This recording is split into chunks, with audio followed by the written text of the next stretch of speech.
Once upon a time, there lived a man who had 7 days to find a girlfriend. His name was Chuka, and he was still single at 37. Chuka had a great job and lived in the choicest part of town. In fact, his monthly income was way more than what people earned in a year. Chuka was so handsome and rich. He spent all his time at work, leaving little to no time to his social life. All the women he dated in the past left him because they were fed up of waiting for a man who loved his work more than he loved women. Chuka did not cheat.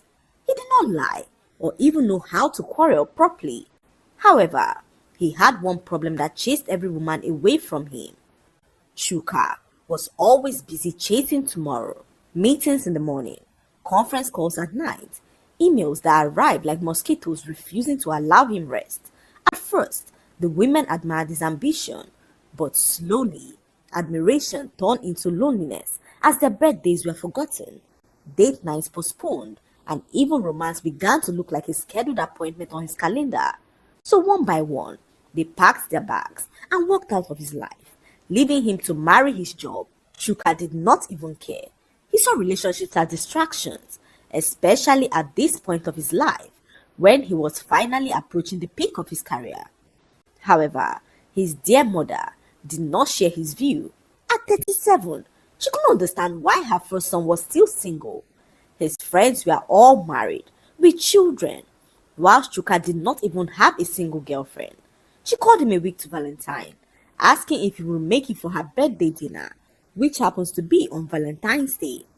Chuka stuttered for a moment, knowing that his singleness was going to be the topic of discussion at the dinner. He made a comment to assure his mother that he was no longer single. "I'll bring my girlfriend to the dinner," he said as his mother began to dance in excitement. "What's her name? Where is she? How did you both meet?" his mother asked curiously as he assured her that all her questions would be addressed at the dinner. He hung up the call as his chest began to beat faster than a drum. Chuka had no girl in his life. In fact, all the women he once dated were now married, and Chuka did not know what to do. He arrived home hours later, confused as he wondered how he was going to find a woman in a week. He called his friend Ayo, panicking as he narrated all that happened to him. Ayo laughed hysterically as he teased Chuka, reminding him how all the women he had dated in the past were all married with kids. "It seems once you date a girl, someone else wives her up," he said to Chuka, who told him to be serious for once. "I need a girlfriend before Valentine, and I don't even know where to start," he said to Ayo, who informed him of a new gym in town, where beautiful women go in search of a husband. "If you see the number of babes at this gym, Ayo said dramatically as Chuka rolled his eyes and asked for the location of the gym. He was so desperate, and desperation, as you know, has a way of making even the most serious man listen to foolish advice. The next morning, for the first time in years, Chuka stepped into a gym to find a woman. He wore a brand new tracksuit that still smelled like the packaging that he came in. Women stretched gracefully around him, while Chuka stood there confused, holding dumbbells like a clueless chicken. Within 10 minutes, he realized that the gym girlies were not looking for stressed out uncles like himself, who was breathing like a generator after 5 push-ups. The only lady who smiled and spoke to him informed him that he was using the leg press machine wrong. Her friend laughed loudly as they both whispered something between themselves and walked away. Chuka left the gym that day feeling more single than before. In fact, if singleness had a certificate, the gym girlies would have stamped it on his forehead. He sat in his car, sweating like a man who had just fought for Nigeria's independence. Chuka started his engine and drove home with the kind of shame that makes a man remove his wristwatch as if time itself was offending him. When he got home, he stood in front of his mirror and looked at his face, like it was the face of someone who had lied to his mother without thinking. So this is how a 37-year-old CEO will be searching for love everywhere, he muttered to himself. Then he opened his fridge, saw his imported yogurt and granola. Chuka realized something painful in that moment, that he had built a life so polished that there was no space for softness. Even his kitchen looked like it was afraid of romance. Chuka that night sat up in bed unable to sleep. His mother's voice kept playing in his head. "This Valentine dinner will be the happiest Valentine of my life," she had said, mentioning his late father with that quiet ache that mothers carry like a bag. And then she added the final weapon. "Your younger brother is bringing somebody home to introduce to us." Ah, that sentence entered Chuka's body and began to do press up, because his younger brother Obina was the type that always made family proud with minimal effort. Obina could be broke today and still have a fiancé tomorrow. Meanwhile, Chuka had money that could sponsor an entire local government, but he had no woman to hold his hand at dinner. He tried to sleep, but sleep refused to enter his house. The pillows were soft, but his thoughts were sharper than the edge of a new razor. He rolled from left to right, unable to sleep, as he pleaded for God to help him. Morning came, and Chuka decided to speak to his friend again. He called Ayo on the phone and began to rant. "Bro, I went to the gym," he confessed, as Ayo began to laugh at him hysterically. "Chuka, so because of woman, you carry yourself enter gym? This one don't dey turn serious matter," he said as Chuka groaned. "I'm serious, Ayo," he said as Ayo cleared his throat and began to speak. "Bro, there's this group online called Faceless Rant, where people rant and pour out their frustrations. People create fake pages and rant as much as they want. Why don't you create a fake page and rant on there? Maybe you'll find love there, as so many women go there to rant about being single," he said to Chuka, who was already checking the page out. He immediately created an anonymous account. No profile picture, no real name, just a username that sounded like pain. Overworked Bachelor 37, and that was it. Chuka began to type out his frustrations. "I have 7 days to find a girlfriend to take home," he wrote. "My mother thinks I have a +1. If you see me in the hospital on Valentine's Day, just know that it is family pressure that wants to kill me." So many comments flooded the post, sympathizing with him, and some women even threw themselves at him, pleading for him to marry them. Chuka was so put off by this, he decided to take down the post, when suddenly a specific comment caught his attention. It was from an anonymous account that stated that she was willing to be his +1 if he agreed to also be her +1 for a wedding the week after Valentine. Chuka immediately agreed, as they both exchanged contacts privately and decided to speak. That same night, Chuka called up her number. He was so desperate and could not wait to seal his plans. Their first call was awkward at first, like two strangers who were sharing a seat in a public gathering. However, Lola had a way of easing tension with humor. "So what is your plan? How will we lie?" she asked Chuka, who laughed nervously and began to speak. "We will not call it a lie. We will call it packaging." Lola laughed, and Chuka suggested that they tell their families that they met at the cinema. Lola nearly screamed. "Cinema? Who goes to the cinema alone?" she teased as Chuka, with full confidence, revealed that he does. "Me?" Lola paused. "You? A whole you?" Chuka began to explain how he once went alone, slept halfway and woke up to someone tapping him like he was a generator that had refused to start. Lola laughed so hard that she began to cough, and for the first time in a very long time, Chuka heard genuine laughter and realized that he missed it more than he missed money. Over the next few days, they spoke like people rehearsing for a stage. They asked each other serious questions: favorite food, siblings, childhood stories, how they would behave around elders. Lola coached him on Nigeria family politics. "If your auntie asks you when you marry, don't say soon, no. Say God's time," she warned as Chuka practiced. "God's time," he repeated like a student. Lola also practiced her own lines. She asked for details about his mother because she did not want to accidentally say something that would ruin their entire plan. Days passed, and the two decided to meet physically to get their stories right. When Chuka saw Lola in person, he froze in complete shock. Lola was not just beautiful, she was magnetic, the kind of woman who could make any man stutter. Chuka felt his confidence shake as she approached him, but Lola smiled and told him to relax. "We are teammates," she said as a smile curled beautifully on her lips, and somehow Chuka found himself calming down. Their first meeting turned into unexpected bonding. They sat in a restaurant and laughed like two people who had known each other for years. Chuka tried to be serious, But Lola kept making jokes. So you want to tell your mother that we met at the cinema? Hope you also revealed to her that I caught you snoring. Chuka laughed as he pleaded with her to leave that part out.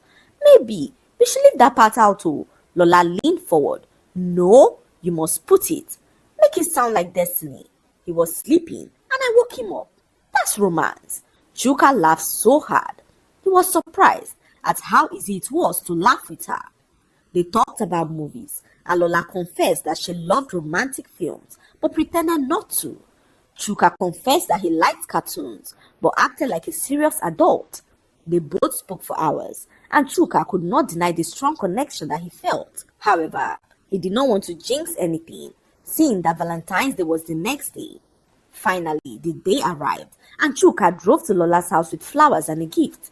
His heart raced as he knocked on her door. Lola opened her door as she smiled and took the gifts from his hand. Chuka forgot how to breathe in that moment. Lola was dressed beautifully, not in a loud way, but in a soft, elegant way that made him suddenly remember that he was actually a man. She smiled at the flowers as she looked him in the eyes and began to speak. Ah, so you're romantic like this? Chuka cleared his throat. It's part of the plan. Lola laughed. They got into the car and drove to his family house. When they arrived, his mother's face lit like NEPA had finally brought light. My son! She screamed. Then she saw Lola and screamed again. Jesus! Who is this beautiful woman? She asked her son, who smiled and introduced Lola to her as his woman. His mother could not contain her joy as she led them into the house, where the dining table had been set with numerous dishes. The dinner started beautifully as Chuka's mother held Lola's hand and kept staring at her as if she might just disappear. So you are the beautiful woman that captured my son's heart, she said proudly as Lola smiled swiftly and replied, Yes, ma, she said as she looked at Chuka, whose heart was now racing his chest. As they all sat there happy, the door opened as Chuka's brother Obina arrived with his fiancée Omoni. The moment he saw Lola, his face changed like someone who was just seeing a ghost. Chuka noticed the change immediately as he stared at Lola, who seemed to now be uneasy. Lola? Obina said slowly. The whole room fell silent as Lola's throat moved as she swallowed. Do I know you? Lola asked carefully as Obina smiled and took his seat. The smile on his lips was that of someone who was about to drop a time bomb. Obina asked Lola in that moment if she had come to ruin the life of his brother. Everyone stared at them confused as Obina began to narrate the whole story to them. This woman right here abandoned my best friend Casey on the altar. Chuka's mother's face twisted as her ears stood up like a radio antenna. Lola here left my friend Casey on their wedding day, all because of a married man. She even ended up having a child for the married man. The entire room fell silent as Chuka's heart began to race. Lola's eyes widened, her mouth opened, but no words came out. Chuka looked at her, hoping she would clear the air, and revealed that it was a mistake, but Lola's face was already breaking in that moment. It's not like that, Lola whispered, as everyone looked at her with judging eyes. Chuka sat there confused as his brother continued to speak. She will spoil your life, oh, he said to his brother, who he told that Lola was not a wife material. That sentence cut deep as Lola stood up abruptly, her chair scraping the floor as her hands began to shake in fear. Tears poured quickly in her eyes, the kind that came from shame and not from sadness. Lola looked at Chuka once, like someone who was begging without words. Then she turned and ran out of the house. Chuka stood up immediately and ran after her, but by the time he reached outside, she had already entered the cab and zoomed away. Lola! Chuka shouted as the cab driver zoomed off. Chuka stood there helpless as he watched her cab disappear into the Lagos night. When he returned inside, his mother pulled him aside and began to speak. Chuka, she said firmly, you will not be with a woman like that, oh. Not after your father's death. I will not allow scandal enter this household. Chuka nodded, but his heart was not nodding because something in him refused to accept that Lola was just a headline. He remembered her laughter, her careful questions about his family, her kindness, the way she did not ask for money.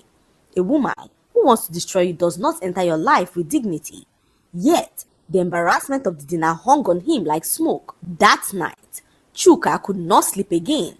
He sat on his couch, staring at his phone as he called her number over and over again, but Lola did not pick up his calls. He sent several messages, asking if she was fine, but Lola did not also respond. Chuka drove to her house and parked outside. He rang her bell repeatedly, but Lola did not open the gate. So Chuka waited there like a foolish man. Hours passed, and finally, Lola came out of the house to meet with him. She had seen him from her window and expected that he would leave when she refused to open the gate. However, hours passed and Chuka remained there like a man on a mission.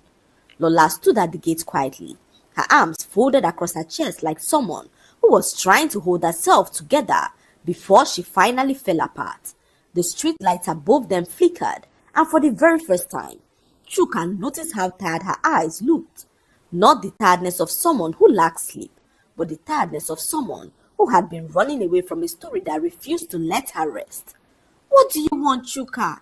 she asked softly, her voice careful, as if any loud sound might break her in two. Chuka swallowed hard as he began to speak. "I came to hear your own side of the story," he said gently. "Not Obina's version. Yours." Lola took a deep breath as she began to tell her story. "The married man everyone is talking about was actually my first love. We were together for 12 years, she continued quietly. 12 years, Chuka, from when I was still in university. He promised me marriage every single year. He even met my family, and my mother began to call him her son.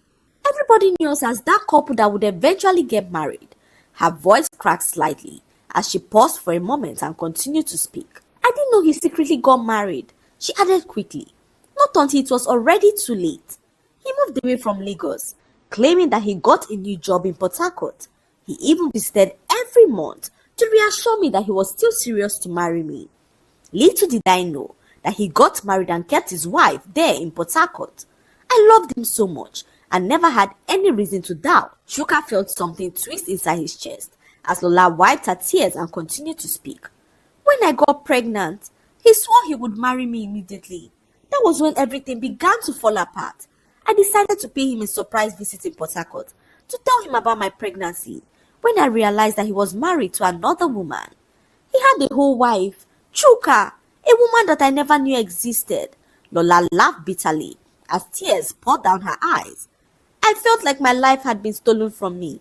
Chuka moved closer, but he did not touch her. He allowed her space to speak. "I tried to leave him," she continued, "but you know how it is when someone has been your entire world for years. It's not easy just to disappear. That was when Casey came into my life." She paused, looking down at her hands. "Casey was kind, patient, everything that my ex was not. He loved me loudly and proposed a few months after we met. And for the first time, I felt that maybe God was giving me a second chance at life." Chuka listened carefully as Lola paused as if replaying the scenes in her mind. "So why did you leave him at the altar?" he asked softly as Lola's body stiffened.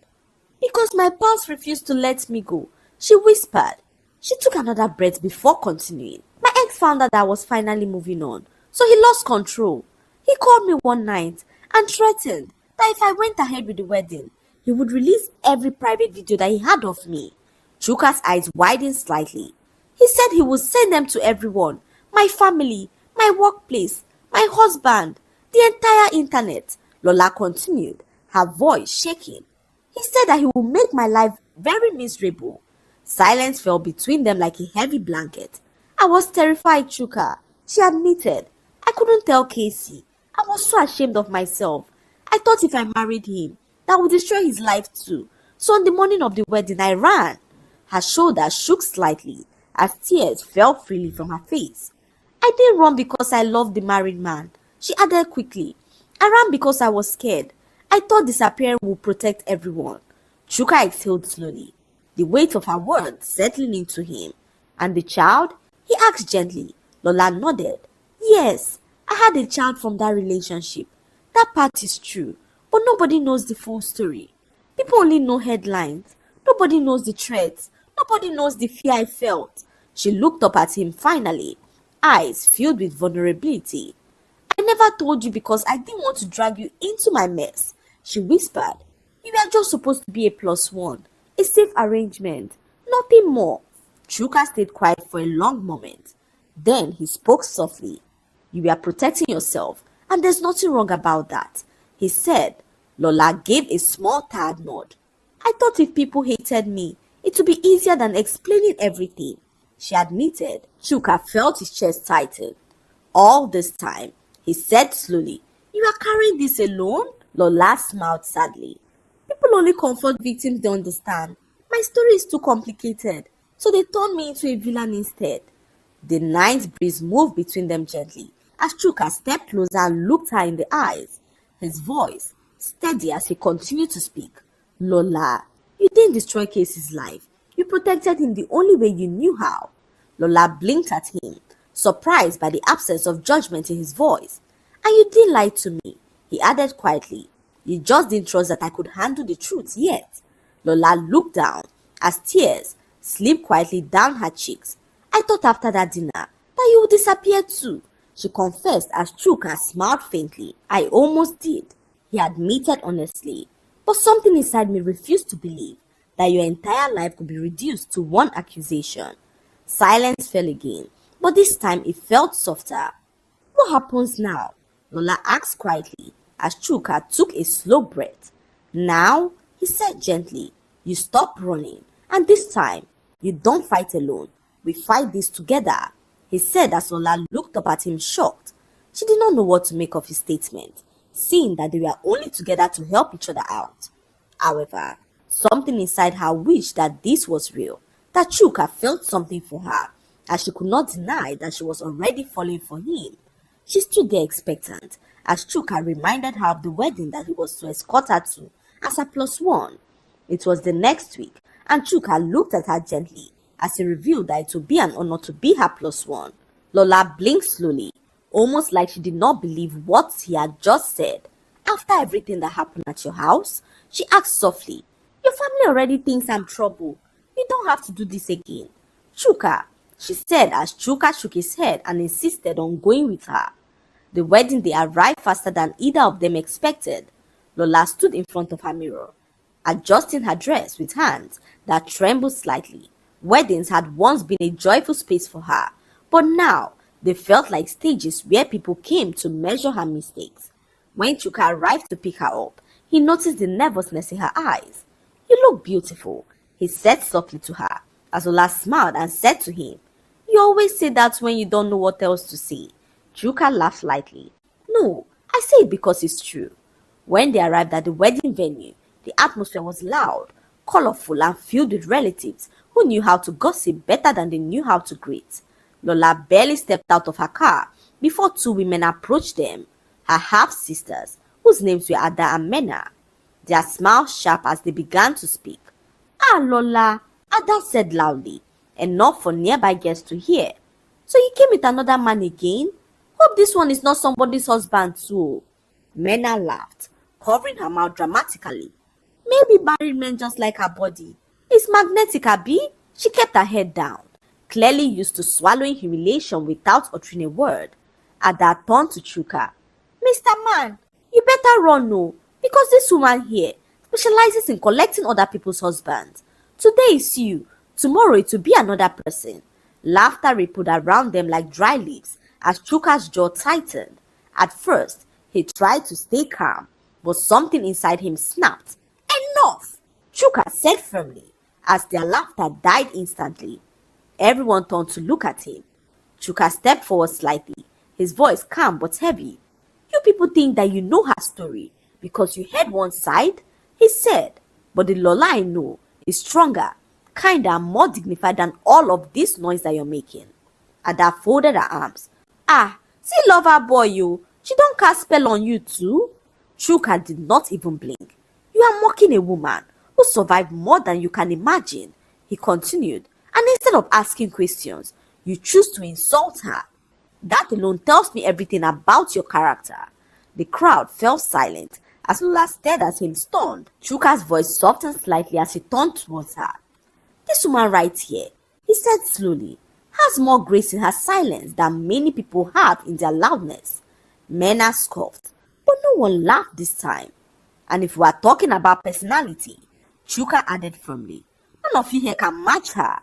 Everyone opened their eyes in shock as Chuka held Lola's hands and began to speak. I'm not here because of pity, he said. I'm here because I know her story and I have chosen to stay. I love you, Lola, with all of my heart, and no amount of noise will be able to put a wedge between us, he said to Lola, who stood there speechless as she tried to understand if Chuka was acting or being real. No one spoke again as her half-sisters found their way to their seats. The rest of the wedding passed in a strange silence and some guests avoided them, whilst others watched them like they were part of the entertainment. Lola barely said a word until they entered the car afterwards. As soon as the door closed, she turned to him with a small smile. Wow, she said softly. Your acting deserves an award though. Chuka looked at her and revealed that it was not acting. Lola blinked, confused. You mean you are not just defending me because of the agreement? She asked as Chuka shook his head slowly. I meant every word I said, he confessed. At first, this started as packaging, but somewhere along the way, you stopped being a plan and became someone I genuinely want in my life. Silence filled the car as Lola stared at him, shocked as she searched his face for a sign of pretense. But Chuka was not joking. He professed his love to Lola, revealing that he had fallen deeply in love with her. Lola, he said softly, turning fully towards her. I don't want to pretend anymore. I don't want to be your plus one or your teammate. I want to be your man. I want you to be my woman, the one that I'll protect from the world. Lola's lips parted slowly, her breath catching in her chest. She had rehearsed many endings in her head, but this was not one of them. She searched his eyes again, waiting for the punchline that never came. You mean it? She whispered as Chuka nodded gently. I don't rush things, he said honestly, but I know what peace feels like, and when I'm with you, I'm at peace. Tears gathered in Lola's eyes again, but this time, they were not heavy with shame. They were soft, uncertain tears, that kind that comes when someone finally chooses you without fear. The next morning, Chuka drove straight to his mother's house. He didn't call ahead. He didn't rehearse his speech. He simply walked in like a man who had made a decision that would not be reversed. His mother looked up from the kitchen in surprise. Chuka, you are here this early. Hope no problem, she said to Chuka, who sat down and narrated the whole story to her. Not the gossip version, not Obina's version, Lola's truth. He explained about the 12-year relationship, the betrayal, the pregnancy, the threats, the fear that made her run from her wedding. His mother's face changed slowly as she spoke. The anger she once carried melted into something softer.